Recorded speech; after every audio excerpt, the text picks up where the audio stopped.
Violation না হয় এবং সবকিছু যেন কনস্টিটিউশনালিটি থাকে এবং যেন লিগ্যালিটি থাকে, আমরা এটাও এনশিওর করতে চাই। তবে আমাদের কমিটমেন্ট, আমাদের বিএনপির পক্ষ থেকে 31 দফা প্রণয়নের সময়, যেটা লেখার সময় আমিও এটা একদম প্রধান ভূমিকায় ছিলাম, আমার মনে আছে, আমরা আর্টিকেল 116 অনুসারে অধস্তন আদালতের নিয়ন্ত্রণ ক্ষমতা চিফ জাস্টিসের হাতে রাখার জন্য আমরা প্রতিশ্রুতিবদ্ধ। এখানে কনসালটেশন উইথ দি প্রেসিডেন্ট, এই কথাগুলো আমরা ডিলিট করে দেওয়ার পক্ষে। তবে সেটার যথেষ্ট প্রক্রিয়াটা আমার মনে হয় জুডিশিয়ারির মাধ্যমে শুধু এককভাবে হলে হবে না, এটা পার্লামেন্টেও রেটিফিকেশন লাগবে এবং অ্যামেন্ডমেন্টের জন্য পরবর্তী পার্লামেন্টেও সেটা বিবেচনা করতে হবে। যদিও আমি জানি এই বিষয়ে একটা কেস রিট পেন্ডিং আছে, এখনো এটা হিয়ারিং এর অপেক্ষায় আছে। আমার এখানে বক্তব্য হলো, অধস্তন আদালতের নিয়ন্ত্রণ ক্ষমতা আপনারা করবেন, সেক্রেটারিয়েট প্রতিষ্ঠা করবেন, কিন্তু কাদের স্বাধীনতা নিশ্চিত করার জন্য আপনারা এটা করবেন? আমার কাছে তালিকা আছে যে যারা রাতে কোর্ট বসিয়ে বিরোধী দলীয় রাজনীতিক, এখানে আমিও আছি, আমার মহাসচিব আছে, আমরাও ওখানে সাজাপ্রাপ্ত, আমি বিদেশ থেকেও মাপ পাই নাই, সাজা ওখানেও দিয়ে দিয়েছে।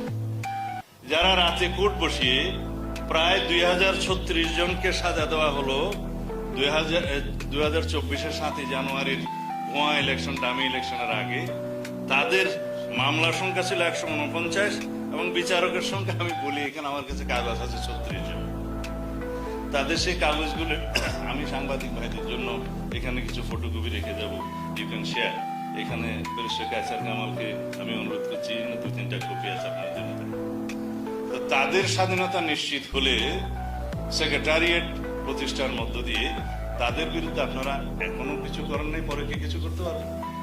আপনি আদার ব্রাঞ্চেসের কথা বলেন, পুলিশ ডিপার্টমেন্ট এবং ব্যুরোক্রেসি অন্যান্য বিভাগে কিছু লোকের চাকরি তো গিয়েছে, কিছু লোক রিটায়ার করেছে, কিছু লোককে বাদ দেওয়া হয়েছে, কিছু লোককে প্রসিডিউরে নিয়ে আসা হয়েছে। এখন তাদেরকে আমার মনে হয় they must be brought to the justice. যারা শুধুমাত্র রিটায়ার হয়ে মওকুফ পাবেন তা হবে না।